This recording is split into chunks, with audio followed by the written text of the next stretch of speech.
on va pouvoir démarrer la création du projet.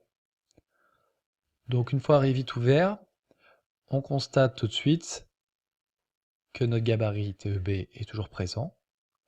Donc on va l'ouvrir à partir de celui-ci. Donc je clique dessus et j'ouvre le gabarit TEB. Au démarrage de chaque projet, je vous conseille d'enregistrer tout de suite votre fichier. C'est-à-dire d'aller dans l'onglet ici Revit, enregistrer sous, et de l'enregistrer en tant que projet.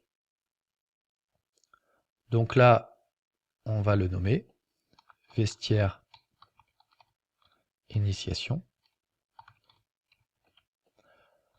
Alors on constate ici qu'on est bien sur un fichier RVT, c'est-à-dire un fichier Revit de projet, et non pas un fichier RTE, comme le gabarit qu'on a créé tout à l'heure. Je nomme le fichier vestiaire initiation et j'enregistre. Cette étape de création de projet, vous allez le retrouver page 11 sur les documents papier ou les documents Word, puisque chaque étape démontrée en vidéo va être aussi consultable sur les supports. Alors, pour toute création de projet, on va démarrer par la création des niveaux. La création des niveaux, pour y accéder, ça sera sur l'arborescence ici. Je vais zoomer dessus. Donc, c'est-à-dire ici, vous voyez qu'on a plusieurs vues possibles sur l'ensemble de notre projet. Et ce qui va nous intéresser, pour démarrer, c'est l'élévation est, ici.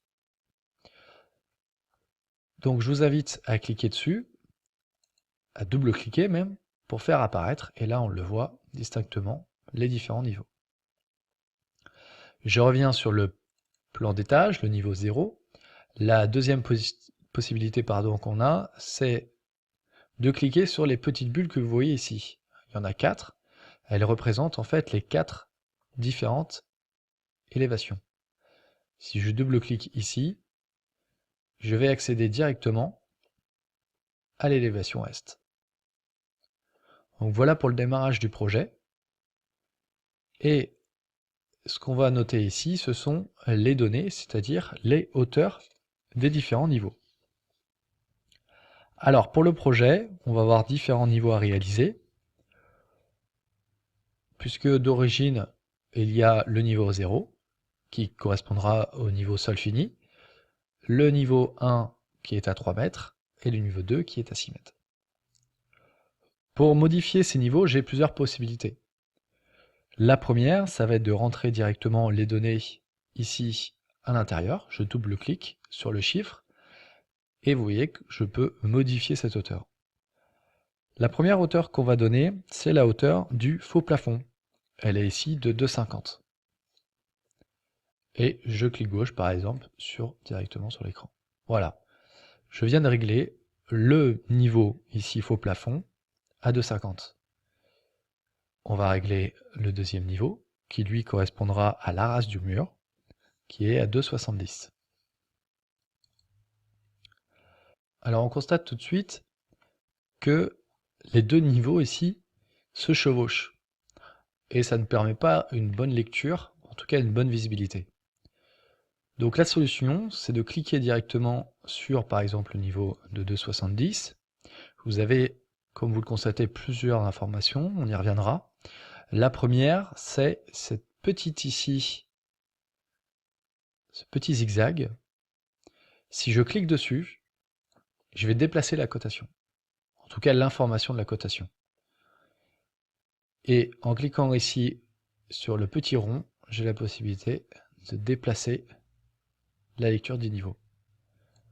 Et je ne déplace que la lecture. Vous voyez que je ne déplace pas la hauteur de niveau, mais juste la lecture. Voilà, ce qui rendra les choses plus visibles.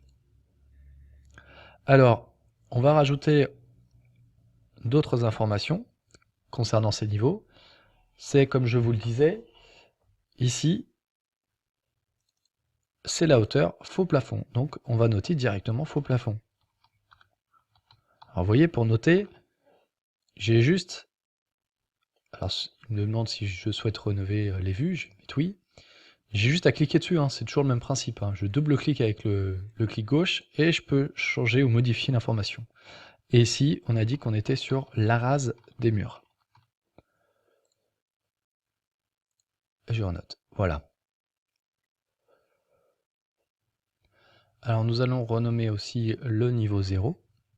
Donc je clique dessus, un clic gauche suffit. Et je vais mettre RDC pour rez-de-chaussée. Il me demande toujours de confirmer, je mets oui. Et j'ai changé le niveau du rez-de-chaussée. Il nous reste un dernier niveau à rajouter, c'est le niveau du mur de soubassement.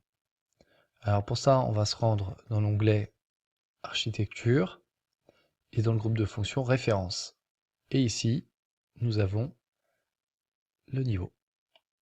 Alors je vais me positionner à l'extrémité gauche de ma ligne de cote et je vais ici me positionner dans l'alignement et j'ai juste à rentrer ma cotation, c'est-à-dire le décalage qu'il y aura entre le niveau 0 et le mur de soubassement.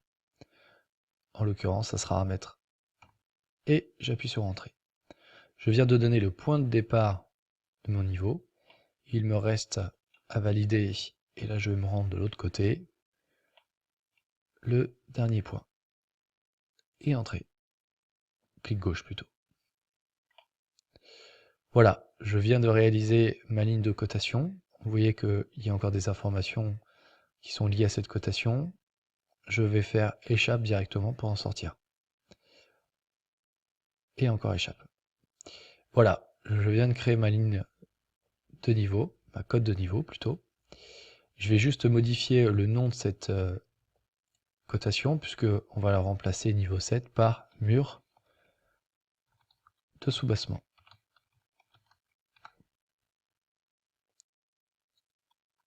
Et Entrée pour valider, ou clic gauche. Et je valide. Et voilà. Alors j'ai oublié un E dans soubassement, si je veux y retourner, j'ai juste à cliquer une seule fois clic gauche. Et je corrige mon écriture. Voilà. Nous venons de créer les 4 lignes de niveau correspondant à notre projet. On va pouvoir passer à la suite.